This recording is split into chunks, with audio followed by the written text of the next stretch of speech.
Hey now, welcome to the Dirty Side of the Track, America's leading Formula One podcast. I'm Brian, that's Rob. Today was the Monaco GP, and I think it was a pretty good weekend. I know we'll get into that, Rob, but how are you doing, man?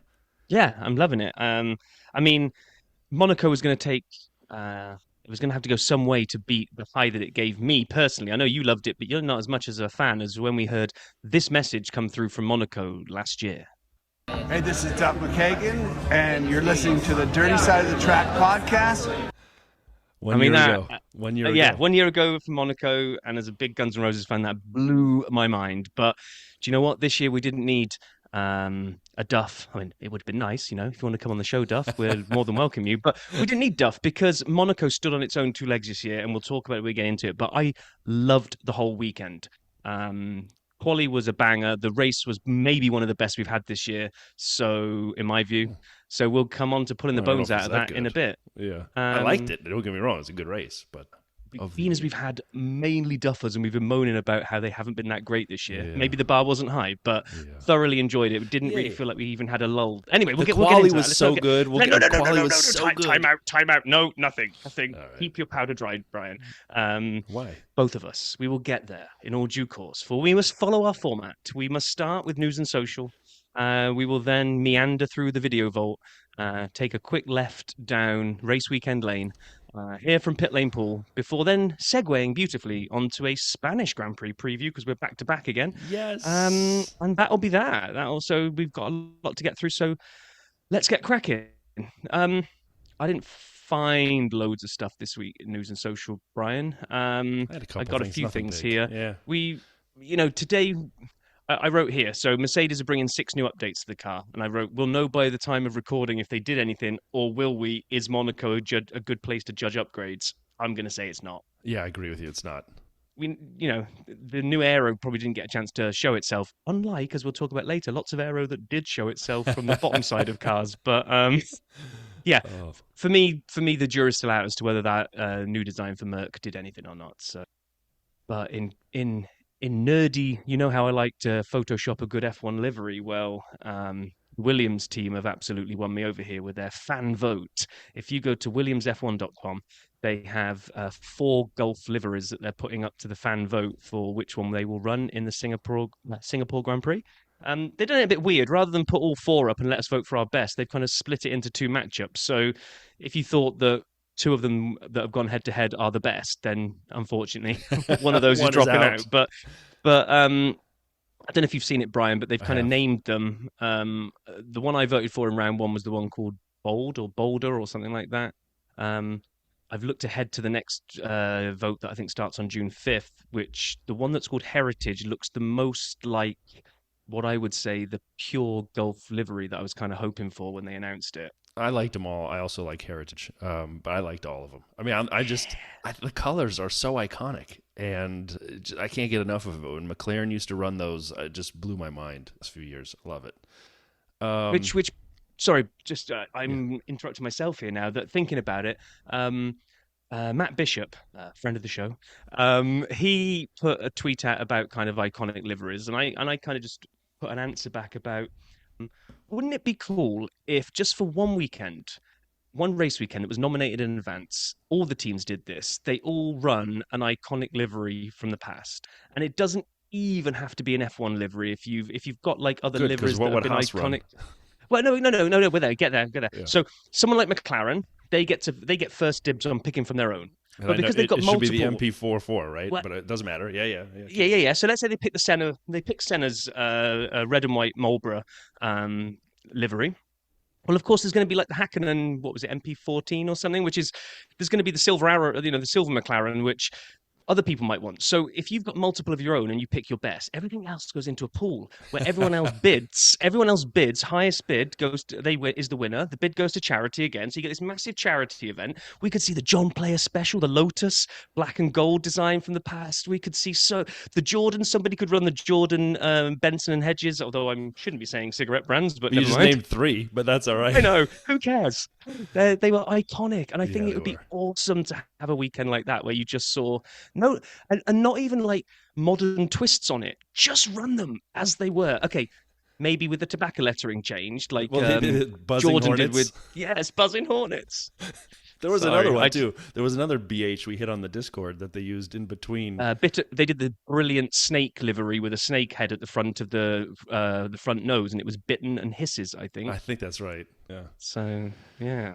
One other note on teams: Aston is signed for 2026 with Honda. So I was closer to being right than you, but still pretty far off. When we'd had this discussion of Honda leaving in 2026, I said I think they'll stay, and I was darn sure it was going to be with McLaren. Well, I was wrong. It's Aston Martin. But they will stick around in 2026. That's the 6th engine supplier in 2026, which will be interesting as well. And I'm looking forward to it. There was also a note that I think Nate Saunders tweeted that Honda was open to working with Fernando Alonso again, even though they'd had some serious bad blood in the past when he'd had a Honda engine, which he called GP2 engine. So it'll be, happy that's water under the bridge for everyone's Mr. Favorite happy guy, Fernando Alonso. But 2026 Aston with Honda. Honda will remain.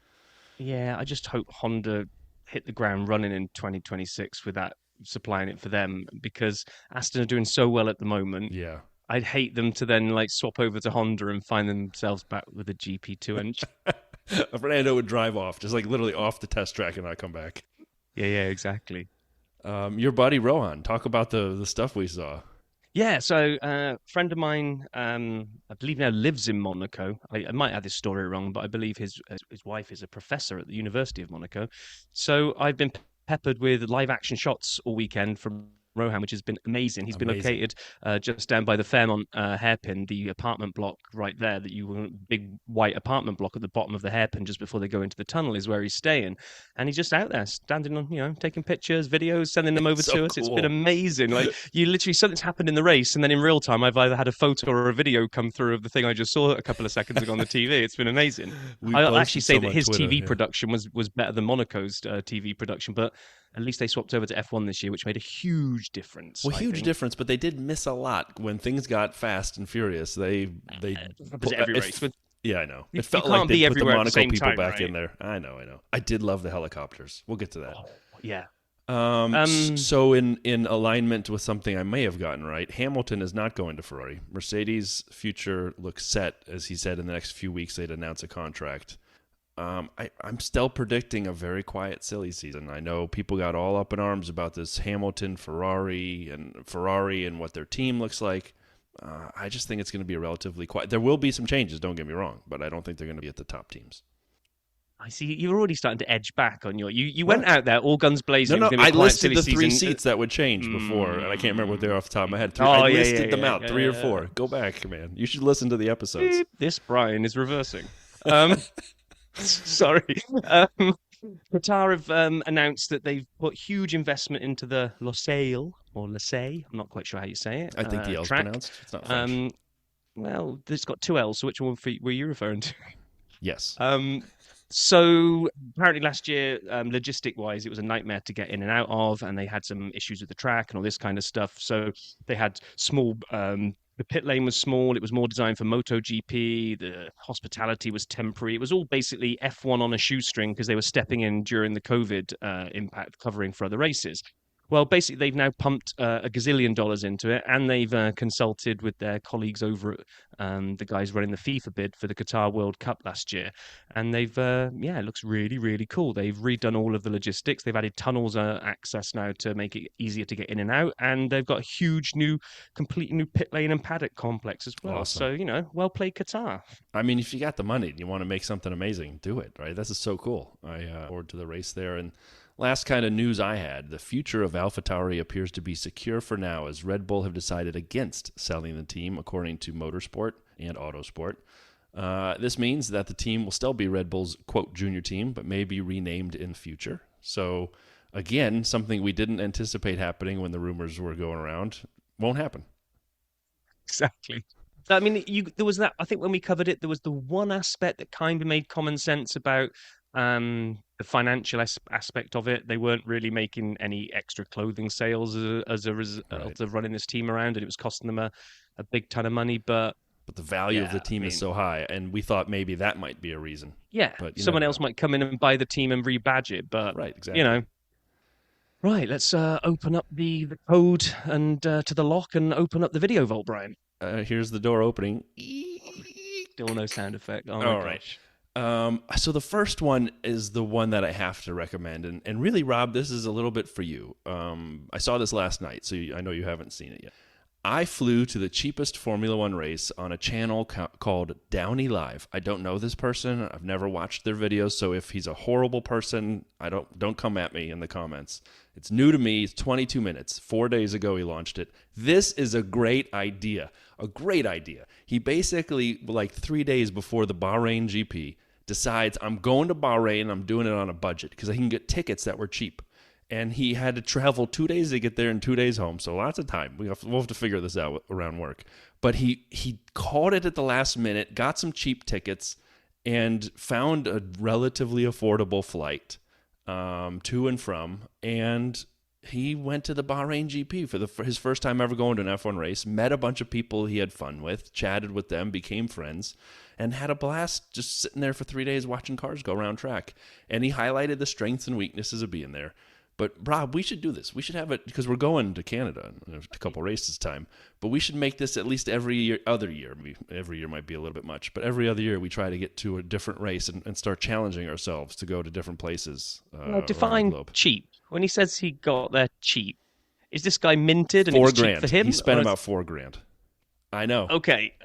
But he upgraded to business class on the plane. So it could have been $2,800 had he not done that. Oh, a bargain then. Yeah. Okay, I'll let you go and you can phone reports in. Done. Anyway, that was a good one. Really fast, a couple others here. The fastest RC boats sink in Monaco with Danny Rick, Max, and Checo on the Red Bull channel. It's just over 2 minutes. It's fine. I was curious why they had a diver in the water for RC boats. You'll find out why they needed it. And then how does a Formula One pit stop work? I really like this. This was a short. This was maybe not anything new to me, but it was on the Mercedes channel. And if you're newer to F1, A, I would check out this video. It was really helpful. And then B, ESPN.com had a really good article about sort of an intro to F1. They've dusted off from years past. And Nate, friend of the show, Nate Saunders and crew, I thought was really good. So if you're newer, definitely check out the short about the pit stop and check out Nate's article. Did you get a chance to see Nate's article, Rob, or did you not go to that? No, I didn't see that.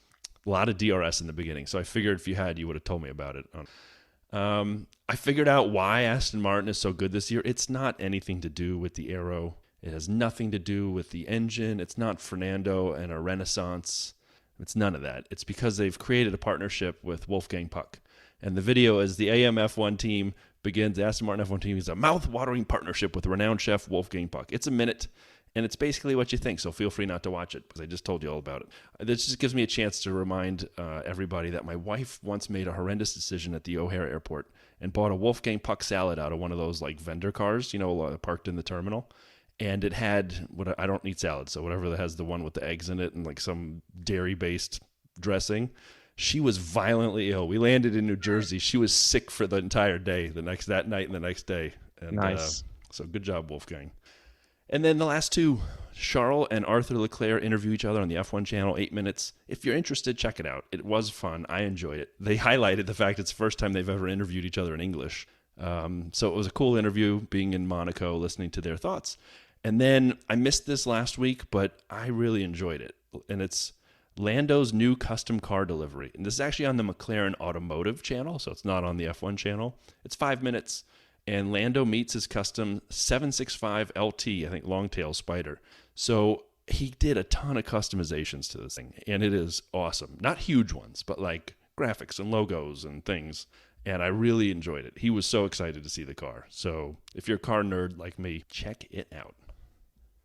Well, so I was going to say let's shut the door again, but being as there was no sound effect for opening, there's sure as hell not one for closing it. So Nope.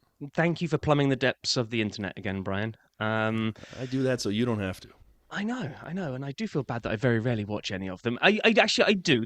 So what I do is just so you're aware, so that you feel appreciated, is that when I copy and paste all of this into the show notes, I tend to have a second screen running where I watch a few of these, and I make quick decisions on you're worth it or not. And I got to be honest, hate to admit it, you're usually right. If you said it's a banger and you got to watch it, I tend to stay all the way to the end. Anything where you've kind of gone, I can see why. Well, check out the only one, and it's long, 22 minutes. But check I'm not out staying, even if it's a banger, I'm not staying invested for 22 minutes. I'll just fast forward to the end. TLDR, Rob didn't watch. All right, let's talk about the weekend.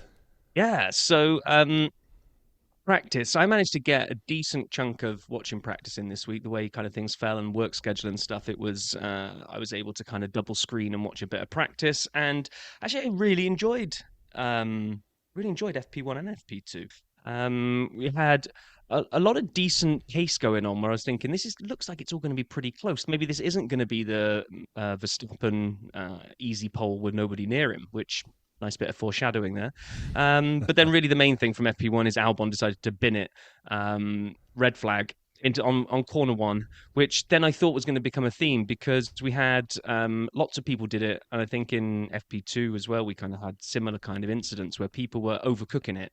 And this was building up this feeling for me that we're definitely going to see red safety cars, at least in the race, because as the track was maturing, people were pushing it a bit more, and I think maybe it was a bit easier to overstep the limit of where it quite matured to.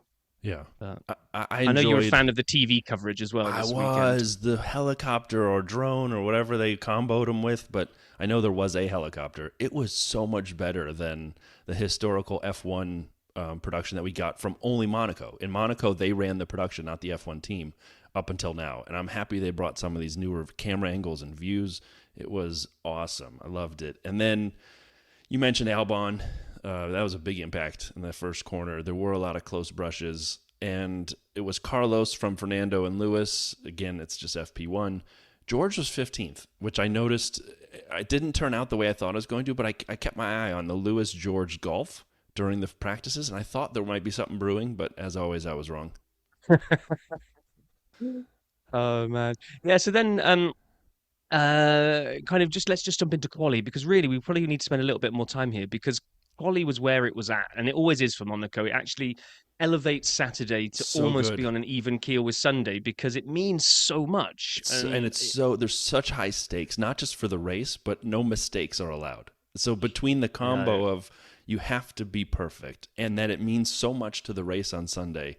I've always said it's my favorite quality of the year, and it's usually the only thing I look forward to on the Monaco weekend, although today the race delivered. But, man, that was good. Wasn't that great? Well, and all the way through. So in Q1, and I think we put the tweet out there to kind of say, look, if you want to understand what this term track evolution means, then look no further than the middle of Q1.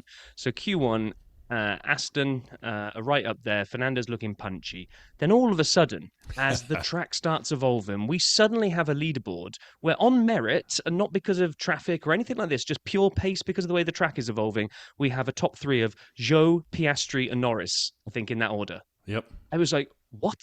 What the heck is happening here? And then Perez decided that his brain couldn't compute what was going on either with all these people being at the top of the leaderboard, so he decided to eat the wall at turn one.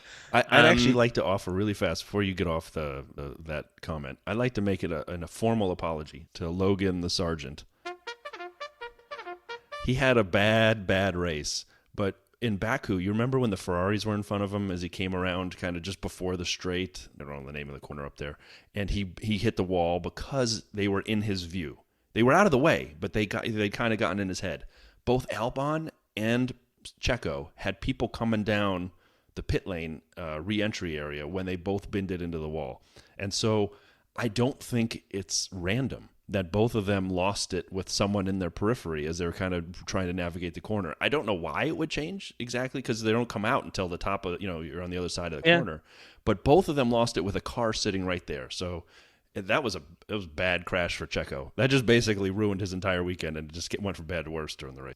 Yeah, I mean, he had the outside chance that he would technically qualify for Q2 because his time at that point was pretty good. So they were like, well, he's binned it. He's most likely going to finish last, but actually he could finish 15th because if he somehow squeaks through into Q2, he won't be able to run in Q2, but he'll start 15th. But either way, his race is over. But no, because the track is still evolving now. And all of a sudden, and here's the flip. Here's to finish off my original theme of if you want to understand track evolution. So Zhou, top of the leaderboard once Perez bins it. Merely 6 minutes later of cars running around, we get Zhou being well, I say dead last because Perez has now fallen to dead last, but Zhou is dead last of the actual runners. So all the cars went back round like 2 more hot laps max, Right. and they went and turned the whole leaderboard on its head. And it kept going. Hamilton. It just kept going. I mean, people were just falling. We were losing Hamilton and Sainz up until the last corner, and both of them managed to come through, which. And this is unlucky because you said Sargent had a bad weekend. I don't think he did. The race, I meant the driving. race. I don't think Today. he had a bad race. I think the car let him down. The tyres were chewed through on both Williams. I don't know what they did to the setup. Anyway, we'll get to that later when we get to the race. But Sargent was hanging on. He was hanging on with his in his spot. But when Hamilton and Sainz came around the final corner, both of them setting times to get through to Q2, he was the unlucky guy taking the last one almost in. I was on delay because during live I was at the garden center picking out flowers to plant for my wife. Like your commitment. And so to my marriage, yes, that was a delayed Mother's Day. We had time to do. That was part of the gift. Anyway, I rewatched the end of Q1 because it was that good, and then Q2 starts, and it was just same thing. The evolution that Rob mentioned was so apparent as the times just kept dropping and dropping. It was amazing as we lost Piastri, De Vries, Albon, Stroll, and Valtteri. Traffic was insane. They were queued up around Rascas going 2 miles an hour as they were getting ready to kind of hit the straight. Stroll and Valtteri had to abandon the last run. It wasn't quite as crazy, but just it was so much pressure. You could see it. Like the drivers, they did some onboards in Q2 that broke my brain. And I don't mean the one in the helmet, which shifts around a lot. I mean the TV cam view. It almost felt like it was on fast forward. Like I was watching the quali lap at like 1.25x. It was that fast. Do you know what, though? I was also thinking that Valtteri has got to be... And I'll throw Stroll into this equation as well, and anybody that was in that little line of traffic. But Valtteri especially just seems to be up for the award of unluckiest driver of the season award already. Because if there is a red flag that gets thrown, if there is a yellow flag, if there is rain, if there is traffic, if there is a collision that's not your fault and you get pinballed into by multiple cars, all roads lead to Valtteri this season, where the person that is on the rough end of that. So that Alpha was fast in Q1. It was looking feisty in Q2. He was out on his second run, like you say. They'd all staggered themselves to go. This is the one thing where we didn't see the TV coverage of it, but the commentators picked it up a couple of times, that something must have happened to one of the cars in front of a pack of about 5 or 6 of them, because Bottas, Stroll, Albon, a number of them all had to abort runs because there was no point. So somebody must have got out of shape, causing a domino effect for them all to get out of shape. Well, we didn't see what actually happened. I know it was earlier on, but when Lando clipped that left wall, and then they had to figure out, coming out of the tunnel, they had to figure out he did that because he had no steering going into whatever the wall was after that. He came in, and we didn't even see what happened behind him at that point. So you're right. We don't know what caused at the end. Something happened, and all of them... Right. And I know Lando wasn't at the end of quali, but I'm saying a similar idea. But then they somehow fixed the front left on Lando's car in time. That was amazing. That's epic. Were like, those guys deserve an award, and gals, whomever. What did they say on the commentary? This is quoted at a 20-minute fixed time, and they need to do it in 6. Yeah. And you could see the pressure, and they were moving so fast, but it was like a well-orchestrated event. And then the times just got nuts, and Q3 was epic, especially as it kind of progressed. Max puts one up there, and then people start pushing him down the board, and then he puts a lap in that's not good enough to retake pole, and then Esteban goes provisional pole. At what point, and again, it wasn't like a freak thing, it was a very good lap, right? Yeah. And it's absolute pace. Far enough into quali where it's not as though people haven't put laps in. So I am now standing in front of the television, just staring at it like, what? And then Charles takes it, and I go nuts because, we did the whole Charles in Monaco thing last week, which, by the way, Nate Saunders, you totally ripped off in a different article. And then as they keep going, Alonso, and I'm like, my brain is hurting at this point. And then, of course, you want to talk about one of the best quali laps we've seen in a while, especially the last sector. Well, I was going to say, so Alonso's nailed it.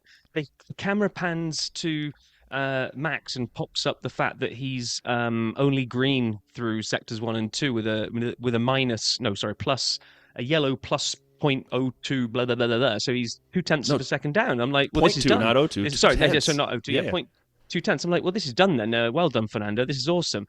And then he just basically He basically bumper cars his way round the sector 3, throwing his car into barriers as fast as he can on the edge of that's a big enough impact that it won't slow me down. I'll maximize my pace, but it won't damage the car. Because he was ripping off advertisers' stickers from barriers left, right, and centre. I'm like, and it looked fast. I mean, it literally looked faster on TV. I'm like, but that's still 2/10 in one sector. 2/10 it's in not a even a long sector. sector. It's not even a long sector, the last one, because How I think did you he clock do in it? you clock in at 52-ish on the end of sector 2, and the lap time's 1:12. I mean, I think it's the shortest sector on the lap. So then you see him go to the top of the leaderboard, and you're like, what?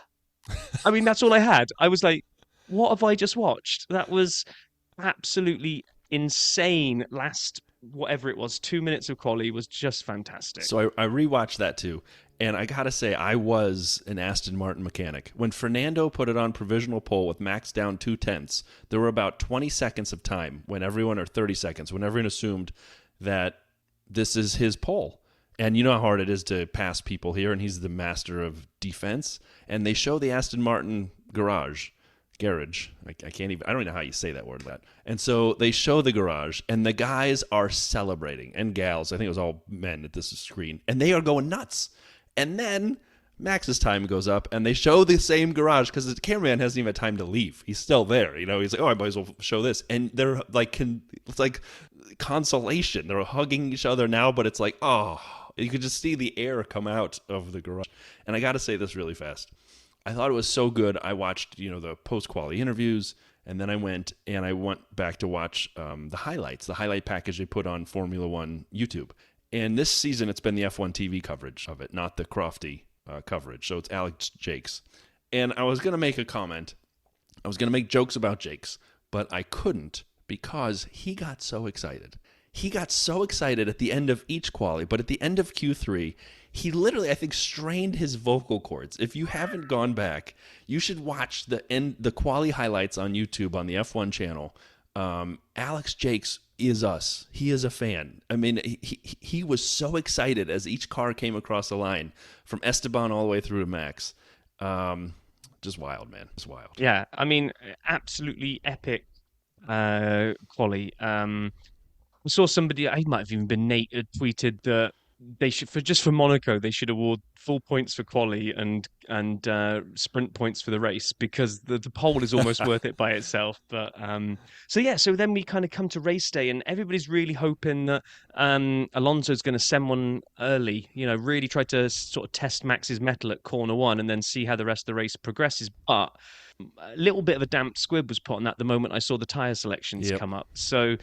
Now I'm no strategist.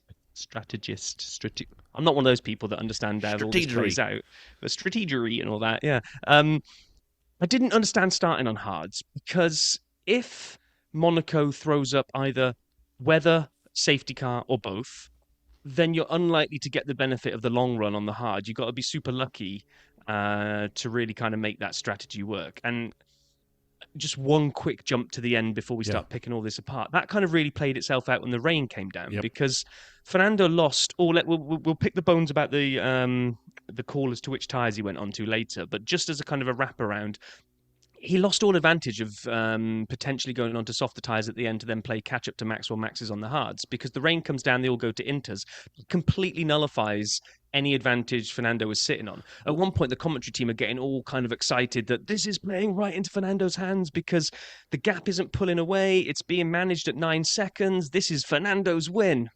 Well, they didn't go that far. But I think they were assuming Max would pit at some point before the rain came.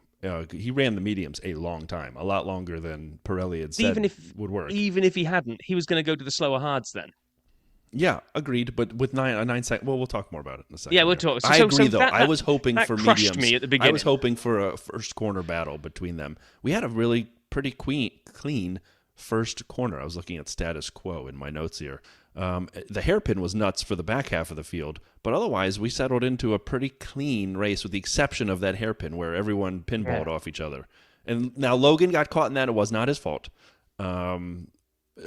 Hulk came in like a man possessed and hit like 7 cars. I don't know what he was doing. I don't know. Destruction Stroll's trying to Derby or go something. around the outside where there's no spot. Stroll, he apparently thinks his car is half the size it is. Twice he went for corners that did not exist on people.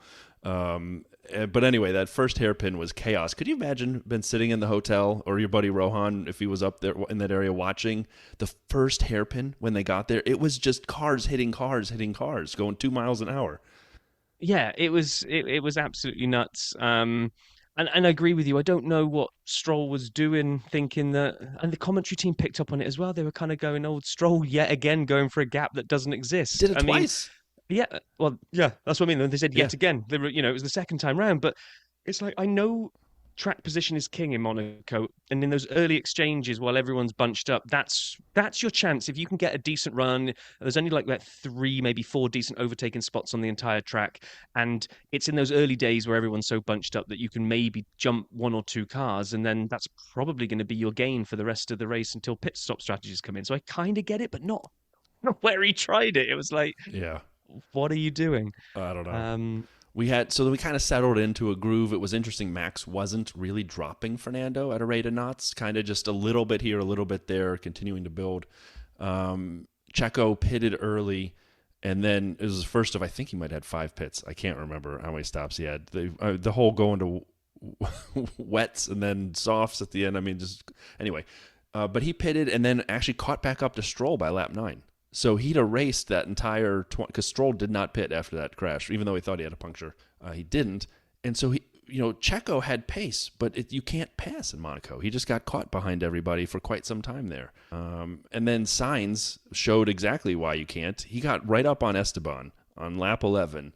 And he's like, "Oh, I'm going to pressure him." And the team's like, "Put some pressure on him." And then he ran right into the back of him and took off the side of his wing, his end plate. That was ridiculous. Again, from the highly professional racer that I am.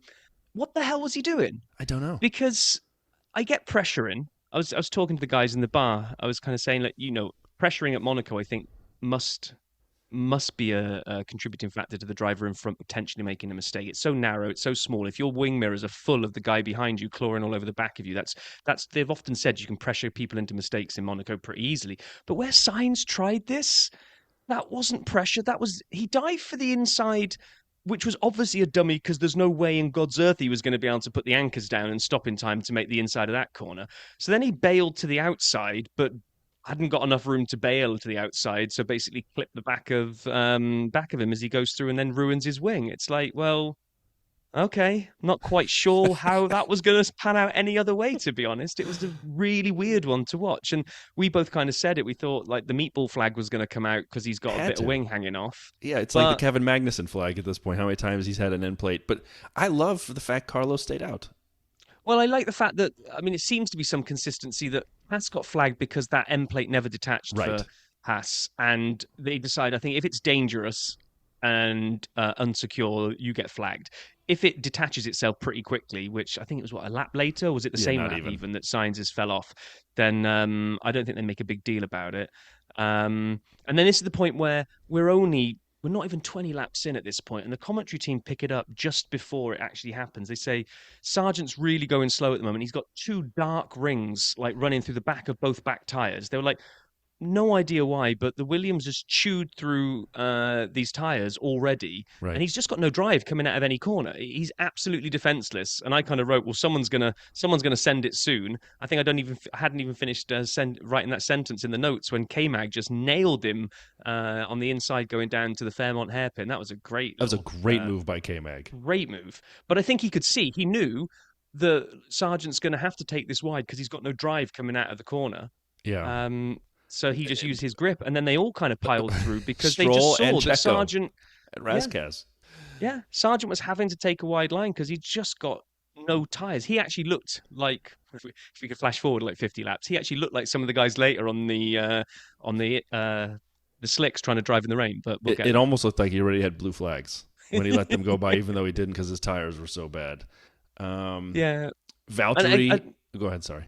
I was going to say, so I know you said Sargent had a bad race, and like result-wise, he did. Now, is this driver error that did that to the tyres? Was he taking too much out of it, or did that car today, for some reason, chew them? Because It could be him. The way, I mean, driving Monaco is very different to driving lots of other tracks. And maybe his driving style just chewed through him a hell of a lot quicker. I don't know. But I don't know that, he got bumped today that wasn't his fault. And then he was on a set of tyres that just looked nasty. Well, he was a lap down on Alex. And so I look at car to car and what they do. And that's a big delta. I don't think he was great, but I don't think it's all on him. I agree. Like at this point, his tires were nothing. I'm 100% with you. I will say this. When we had no safety cars and we were kind of before the rain, it was kind of settling into the race and seeing what was going to happen and waiting for the pit stops that would eventually happen. I started thinking to myself, man, what if we had like a Mazepin or like a Latifi here to help us get a little action into the race, or a Schumacher? I mean, I hate to say it, I know he's your guy, but he brought out a lot of safety cars in his time. But yeah, and then Valtteri got Alex at the hairpin, a great move. Coming out of the tunnel, Nico takes Sargent. Again, Sargent just starts falling backwards.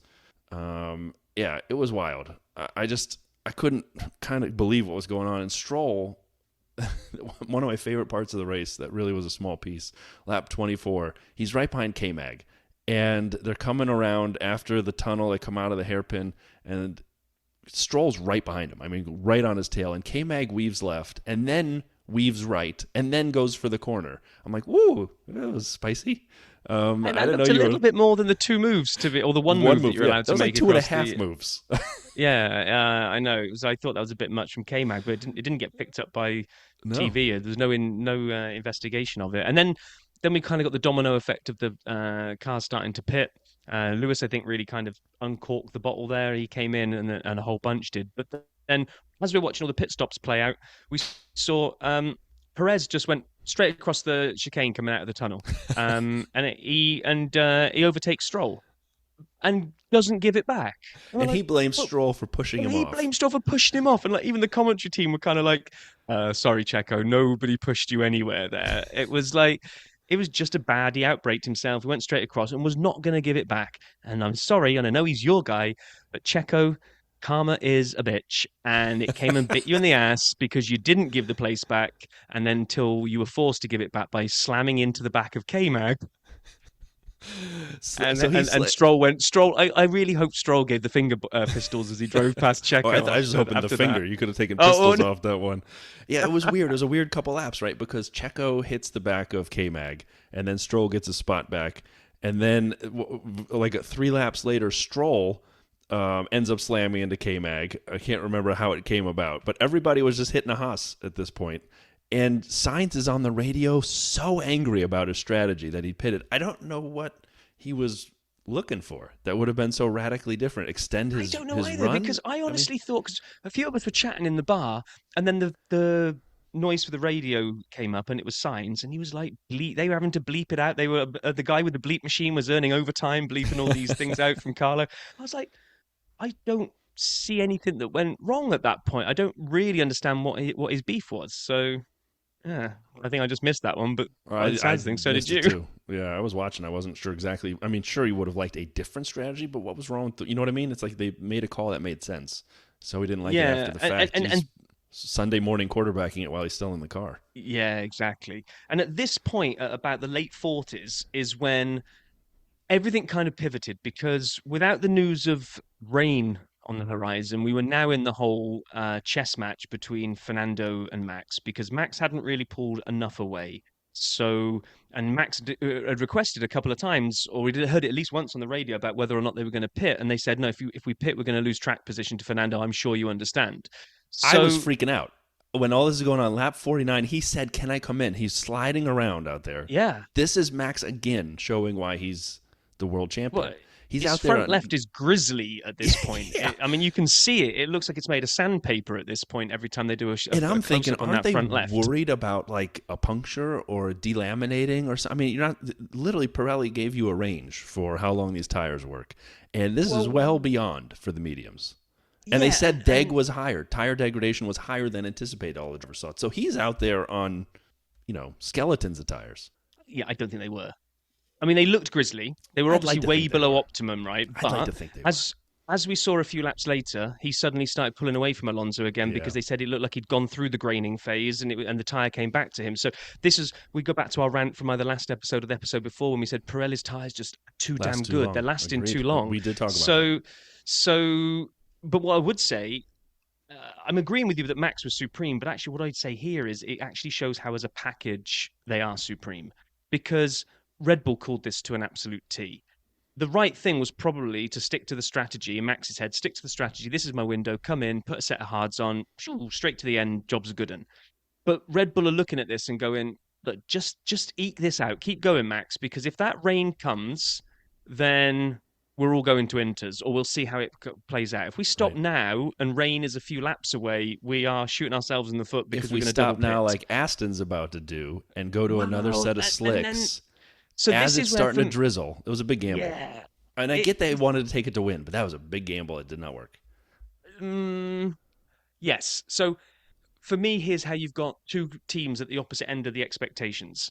Red Bull are hanging it out. They're trusting in Max's skill to get the most out of these mediums until the last possible minute to see if they can switch to Inters. And guess what? It works, because that's exactly what happens. They switch to Inters, and he's never in doubt from that point on. Aston are looking at it, I think, going, people are going to switch to Inters soon. If the rain isn't hard enough, then if we go to stick on our strategy right now, they've got enough buffer behind them that they had a pit stop in their pocket. Right. So I think they didn't expect to beat Max on track. I think if this strategy plays out, that we both swap our tyres, then we're coming second. If we do something a bit funky, we trust Fernando that even if it gets a bit slippery, he can probably bring it back round again and go to Inter. So screw it. Let's roll the dice on that. So I don't know what you think. Aston got a lot of pelters, and okay, cool. I mean, it's like when we watch, it's the same idea, much different application. But when you watch Haas put Hülkenberg out on hards at Baku and and with Esteban as well, run to the very end of the race praying for a safety car. You take a strategy that's a little counter to the people around you and the people you're racing, and you say, if it works, we have a shot. If it doesn't, we really don't have anything to lose. And in this case, to your point, they had enough space behind them to Esteban where they could, if they had to pit again, assuming everyone would pit for Inters, they would be all right. So I agree. I just wish it would have worked. I wish it wouldn't have rained as much at this point, because I would have loved to see Fernando in front of Max at some point and watch Max try to come through. And I know, go ahead. No, I agree. So I'm going to do two things. One, I'm going to hold my hands up and say I was wrong, because in the notes I wrote, what the hell did Aston do? It's a ridiculous decision. And it was more as the race progressed and hearing the commentary team and like thinking about it afterwards that I'll admit my initial reaction was Aston have screwed the pooch here. Why on earth did they not go to Inters? Everyone's about to go to Inters. But I can see why they did it. I think, to your point, either the rain made it brilliant, so I just would have liked the rain to have come a little earlier, or when it first came in, it came in harder than it did, so that it almost forced Aston's hand to go to Inters. Because if we could have had a Max and Alonso Inters shootout, because everyone made out, oh, look at that huge gap, Max is supreme, he's won the race by 28 seconds. I'm like, well, but 22 of those was because of an extra pit stop from Fernando, right? So had the rain come hard enough that it had forced Aston's hand to go to Inters, and they'd both gone to Inters, we would have been looking at maybe like a 5-second gap in the rain, which that could have been epic. But anyway, so the rain came. Then we saw the rain, and we saw people trying to figure out how soon they needed to go to Inters, as Rob said.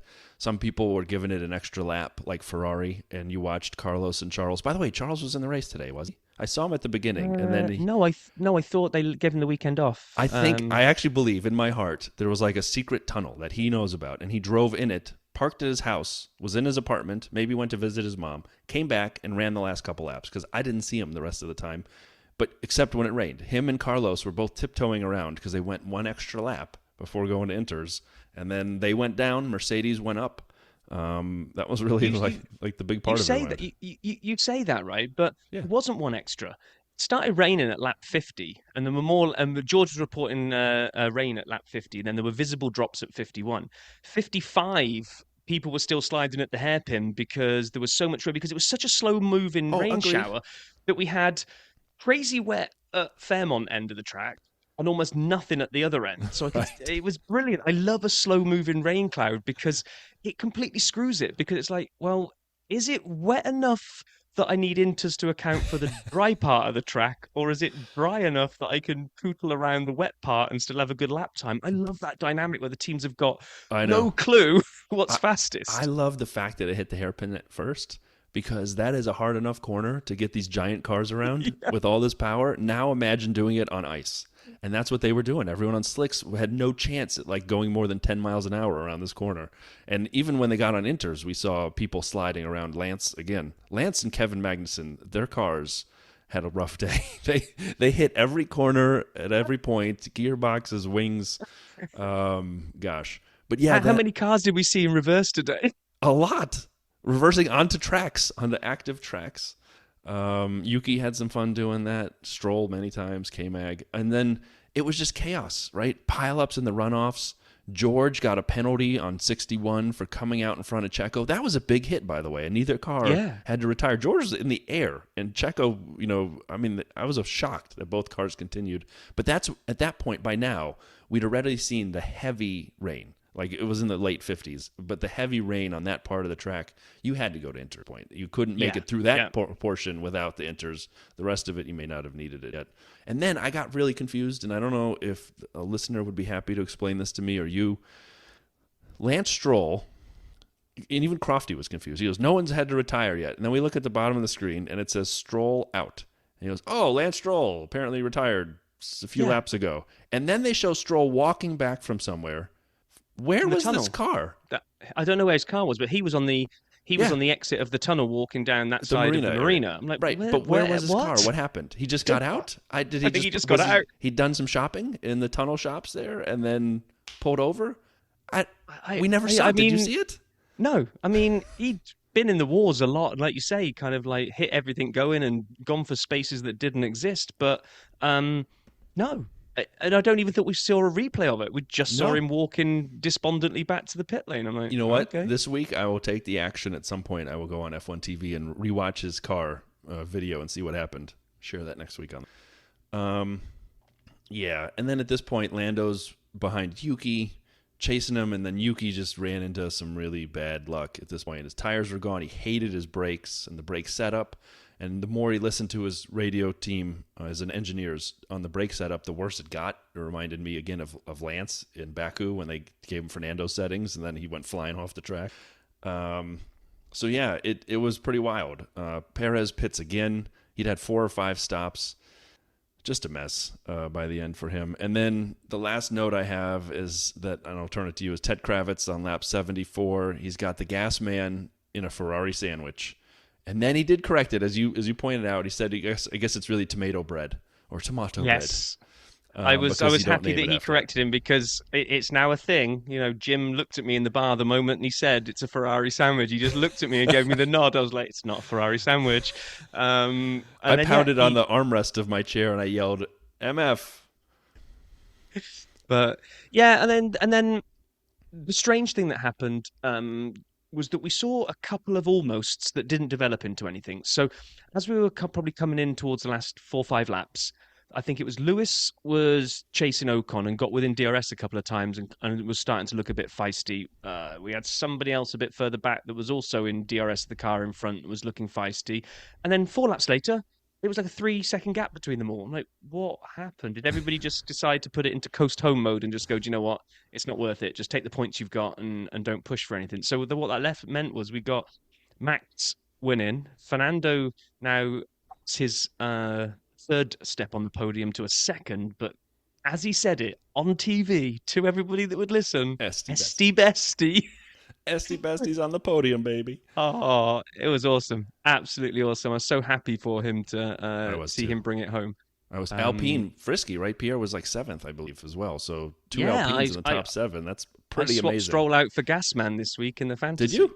Yep. I don't want. We'll talk quickly about fantasy. He hasn't recalculated, but there's the shock.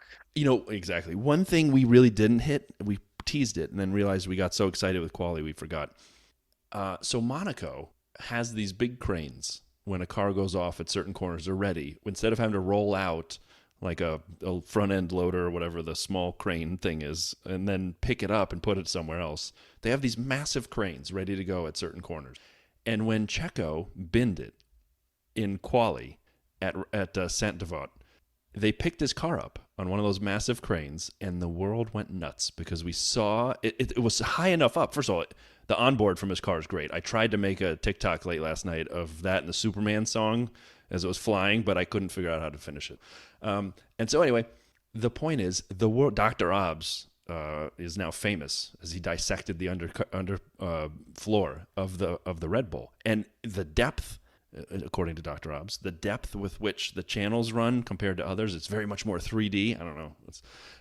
I've got to be honest. Yeah, I feel, as soon as I saw both that car and who else we went up in the air, I think it was we had two cars in the air this weekend. Well, Carlos, which gave a brilliant chance. Carlos in FP2, right? He hit the same place as Leclerc.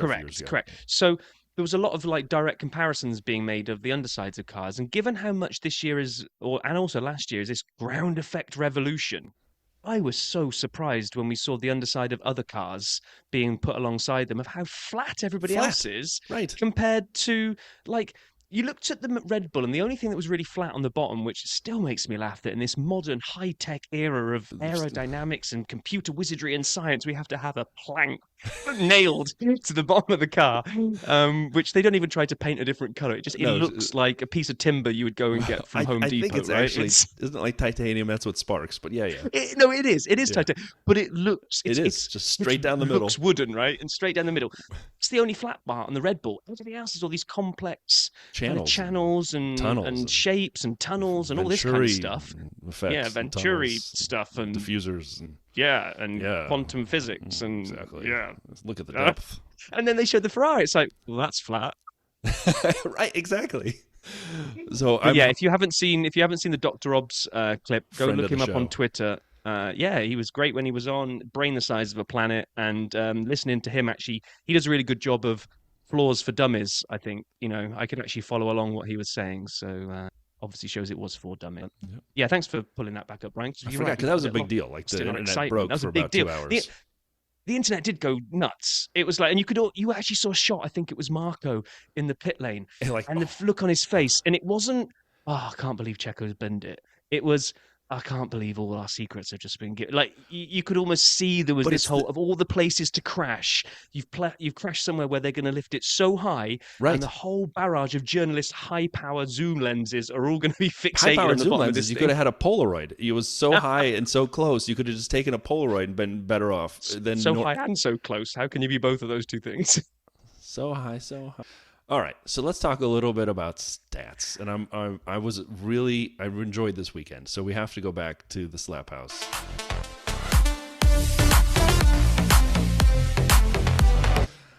Oh, so good. Sap Stats, Monaco edition, Slap House. What did I do wrong? You've got to raise your Sap Stats game. You used to come out of the music clip with a full-on Sap Stats. Like, sell it to people, Brian. Come on. That was almost apologetic at the end there. Sap Stats, Monaco GP edition. Yeah, baby. All right. I borrowed some of these from Sean Kelly because we're recording a little earlier than usual. Sean Kelly, we got to get him on the show. Can we put a list of people we need? Virtual stat man. I love that guy. He is amazing. Okay, so some of these are his, some of these are mine. Here we go. Verstappen's victory means Red Bull are unbeaten in Monaco in this decade because they didn't have a 2020 race.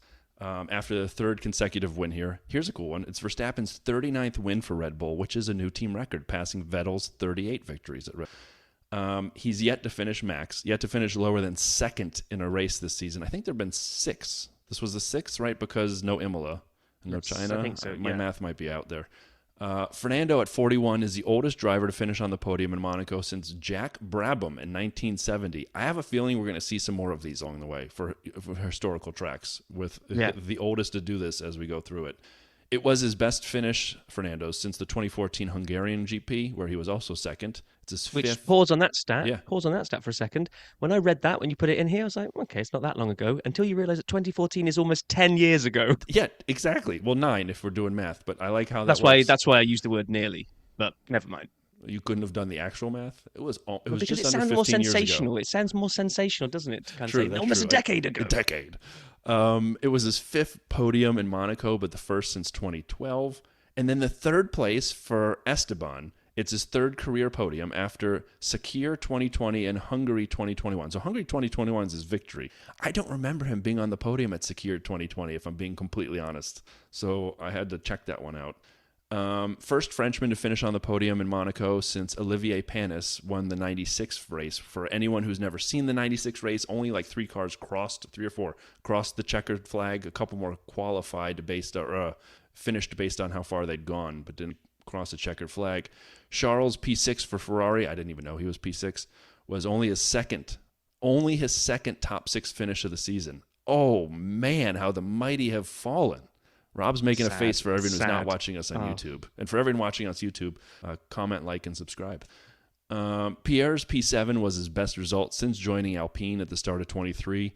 And I just want to go back quickly because I pointed out a lot of things I've been wrong about. When we had the China break with fifth wheel, I did quickly get on the bandwagon and predict first a strong Alpine for the rest of the year. I hope I'm right. Yes, you did. I hope I'm right because they could really, I think they could start bringing it to the Ferraris and Mercedes possibly. We'll see. And then Nick De Vries, I want a shout out because we've been on him kind of tough. His 12th was the best result of the season and moved him off the bottom of the World Championship table because of that 12th place finish. Sargent drops to 20th now instead of Nick. Nick's now up to 19th. So one little shout out though to somebody because now we've covered like Sargent, not good. De Vries actually not binning it for once. Of all the people that I thought might cause a safety car to today, my money was on De Vries. But we've got to give a shout out to Oscar Piastri. Yes. In 10th, I think Norris 9th, Piastri 10th. Yes. I think they said that's Piastri's second finish of the season. I think Australia had points, didn't he, after the chaos? Yeah, I think he did. His home race. So that's 6 races as a rookie. 2 of them he scored points in. That's not a bad debut season already, even if he does nothing else for the rest of the year. I mean, that's... Yeah, Valtteri up to 11th in the race. Valtteri was 11th. Nick 12th, as you mentioned. Joe 13th, and then we had Alex and the Williams at 14th, and everyone else beyond this is 2 laps down. So it was a struggle for Yuki, Checo, Nico, and Logan, and K-Mag and Lance didn't finish because just beat the crap out of their cars. Though. All right, and then Pitlane Paul gave us a report while we've been on the recording, so we haven't heard it, and we're looking forward to hearing what Pitlane Paul... Oh, we got to do the intro, don't we? Let's do Mr. Pitside.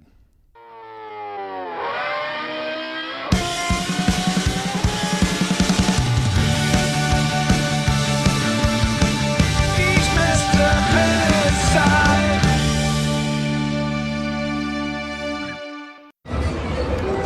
So sorry about the noise, but this is how loud Monaco is on a Sunday after the race.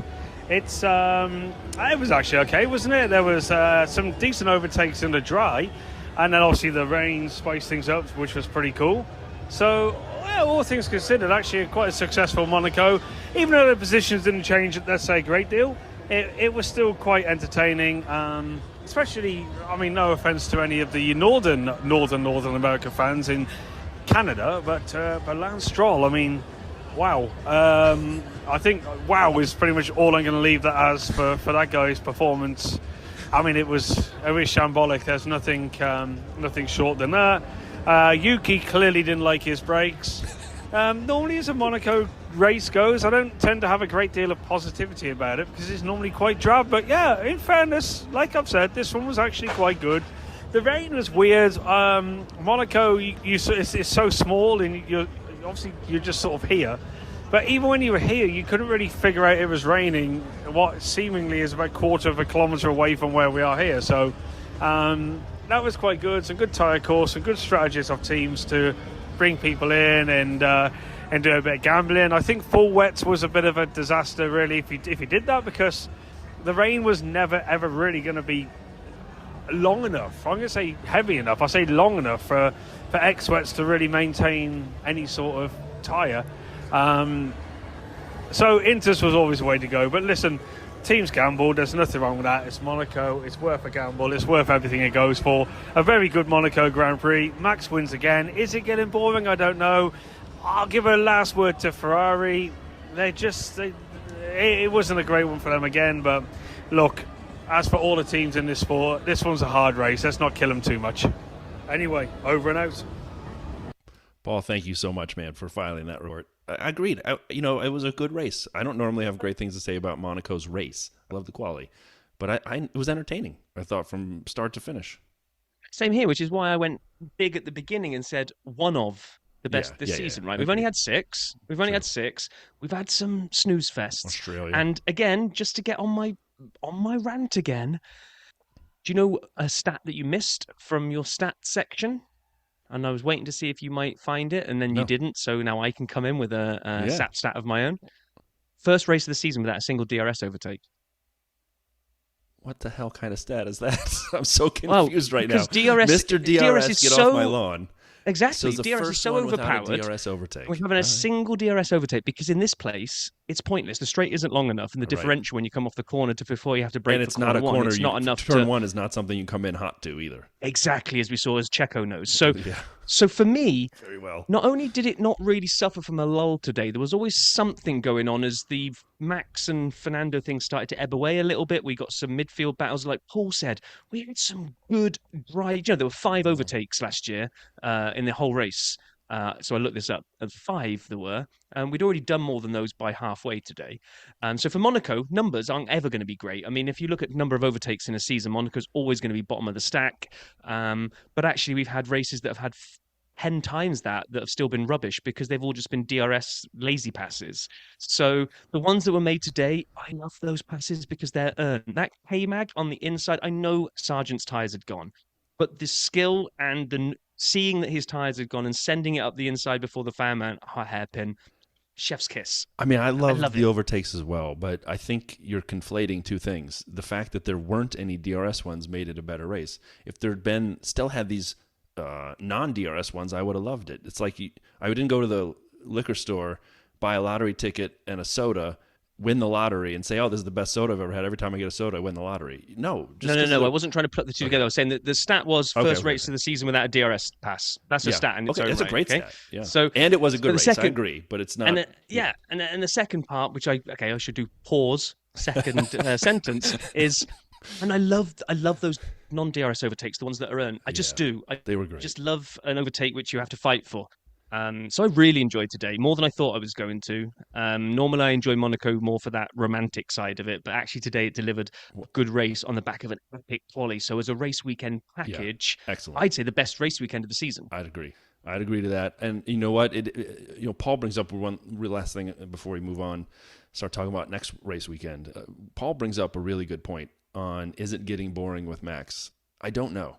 Like today was an interesting race, and Fernando kind of kept it interesting for the lead, which was fun, a non-Red Bull on a Red Bull. But as I showed on Twitter like a week ago, Max, with 144 points now, if he were his own team, would still be first in the standings. But because Checo did so poorly and Fernando did so well, Aston Martin would now be second, 120. Checo with 105. So, hey, there's something, Now we don't have 2 individuals leading the Constructors' Championship, just one. But he's pulling away. I don't know. I'm looking, man. I'm looking. The Spaniard Fernando put up a good show today, had his best result of the season so far in finishing second. And talking of Spain, what a segue that was. That wasn't artificially manufactured in any way, shape, or form. We are heading off to Barcelona next week. Oh, man. I don't want to be Debbie Downer on this one, Brian. So I'm going to go all in on the revised track layout. That's where I'm going. So okay, and it's a good thing, right? Yes, I hope so. I did some homework on this. Yeah, okay, keep going. Okay, well, I'll just do the quick blurb about the thing, and then you can hit us all with your homework. So, opened in 91 in Barcelona. It's holds the title currently of the Spanish GP. We'll have 66 laps around a 4.7-kilometer circuit. And one of the biggest kind of criticisms of this being on the venue is that because it is the test track, yes, the drivers get so familiar with this that they feel that might impact the on-track action, because we don't usually see fantastic races here. In fact, last year we highlighted some races that we're going to highlight here as well, because they still are the main best ones, and 2022 wasn't one of them. But if you want to go back and look at any kind of like big, great Spanish races, you go and watch Senna versus Mansell in 91, Schumacher, the King of Rain in Spain in 96, and in 2006, Alonso was the first Spaniard to win there. They're worth dialing into, but they are few and far between. Yeah. And one of the biggest criticisms and I'm going to hand over to you, Brian, because otherwise I'm going to get on my rant again, is that DRS is considered too powerful here. Well, the home straight, it has 2 DRS zones, right? And the home straight is long. And as it's currently constructed, a very long DRS zone on that long straight. So I'm a little nervous that we're going to see, the Red Bulls power through and we're going to see a lot of DRS overtakes, unless maybe, as we've seen a lot, maybe they'd shorten that DRS zone a bit. I don't know. But it is a very long home straight, and it is a very long DRS zone. So, as you mentioned, the layout has changed. So I'm happy they've gotten rid of the chicane at the end. There used to be turns 14 and 15. It should help with overtaking. A couple years ago, there was some analysis done on that chicane that basically said it's such a slow corner, as most chicanes are. You come out of that, you've built yourself a gap between the car behind you, unless you screw up the exit and they nail the exit. And so getting rid of that should hopefully get people more positioned on the straight for an overtake. And yes, it might be a RS overtake. But I'm actually not as focused on that change alone, because a couple years ago, they rounded out what used to be turn 10 and 11. Well, still is 10 and 11. They rounded it out. And so it used to have kind of like a hard turn, a straight, and then a hard turn. And now it's a high-speed corner. 10 and 11, and they got rid of that chicane this year, as we mentioned. So I'm pretty sure, I went back through all the different layouts since 91 onwards. I'm pretty sure it's the same layout of the 9 years from 95 to 03. Now, you may say, who cares? Well, there were some amazing people who drove those 9 years. There were 3 winners during that time. 5 of them were Schumacher, 3 Mika Hakkinen, and 1 someone else who's a friend of the pod. This is Jacques Villeneuve, and you're listening to the dirty side of the track. Yeah, Jack won, and I think it was 97 when he won. Or no, yeah, 97. And so 3 winners during that time. So I am excited. I'm optimistic that going back to the 95 to 03, if I've done my math right, layout for Barcelona should bring back hopefully better racing, should bring back some better high-speed corners, 10 and 11, which they did a couple years ago, but then coming around with no 14, 15, or I guess 14, 15 removed. There's still a 14 is what brings it now. With that chicane removed, I'm hopeful that it kind of is good. However, one last stat. I got to be a little bit of a downer here because, you look at it, you got to look at all the info. 90.6% of the time, the winners come from first or second. 90%, 91 really if we're rounding. Third, fourth. Thought we weren't allowed to round, Brian. Well, yeah. Third, fourth, and fifth have each produced a winner once only, and those are the only people to win out of first and second. 32 times it's been run. 29 have come from the first 2 positions. So, again, quality is important, but this ain't like Monaco. So are we looking at a race where we may not see a ton of action, to Rob's point, whether it's familiarity from testing or just doesn't give us that action? I'm excited for it, but yeah, I'm hopeful that removal of the chicane gives us a little more action. Now, I'm assuming at this time next week you'll be high atop of Rob's rant about DRS, but I guess we'll have to wait and see. I think we will be. I got a horrible feeling that even if Max doesn't qualify, he might be the first one to break your stat, because even if he bins it in qualifying and starts 15th, I think that long straight and that rocket ship has only got one outcome. But he'll be on pole and he's going to win. But what we might see is a lot of, Aston keep going. Mercedes really can show their upgrades if they are worth anything in this race. Alpine looking frisky, and Alfa Romeo had speed, even though they never really got to show it because of the Bottas's traffic incident. I think we could have some spicy midfield stuff. I just feel it's going to be another one of those weekends that we need to look at best of the rest. And unless Checo does something stupid, I think we could see a Red Bull 1-2 pretty easily here. But who knows? We're going to have, in addition to my buddy Rohan sending through a whole bunch of roving reporter pictures and videos from Monaco, we should be inundated with Spanish ones to share with you guys as well on our socials, because we've got listener and 100 Seconds of DRS guest JP will be in Spain and has promised to keep us updated with some pictures. And I recently changed jobs, and one of my new colleagues is going to be there as well. So she's going to send me in pictures and videos. So amazing. Looking forward to feeling like we're going to be close to the action, because Monaco we're going to have felt close with pictures and videos. Spain we're going to have pictures and videos. And then the next one we're going to be there. So that's right. Yeah, Canada. I can't wait. Hold on. We got to do our podium prediction a week in advance without having thought about it. Our unprepared podium predictions is what these basically are. You went first last time, so because you'd put me on the spot the week prior. I'll go first this time. I'm gonna say 2 things. One, I'll give you my podium, and then I'm gonna put a giant F1 crap, completely ridiculous, accurate prediction upon it. So I'm gonna go Max. I'm gonna say Checo rebounds into second, and then third, because of the speed, boy, oh boy, I'm struggling here. I think I'm going to say Lewis has the last step of the podium, assuming these Mercedes upgrades did anything. I guess we'll find out. So that's my podium. But here's my big prediction. Completely ridiculous, accurate prediction. Max will achieve a Grand Slam. I don't know the last time we've seen a Grand Slam. A Grand Slam for everybody is pole position, lead every lap of the race, win the race, and have the fastest lap. I'm saying Grand Slam. I'm going way out there, my man. Max Grand Slam. Okay, well, I already told you I think it's going to be a Red Bull 1-2. I'll throw Lewis on the podium. That's and then what I my did. F1, yeah, but no, I agree with you. And my F1 crap, just to go against my own prediction, will be that Fernando wins it. So, and on that bombshell. Yeah, that was great. It was a great weekend. Anything else from you, Rob? All done. Looking forward to Spain now. Can't wait. Everybody, thanks for listening. Have a wonderful week. We'll talk to you in a week's time.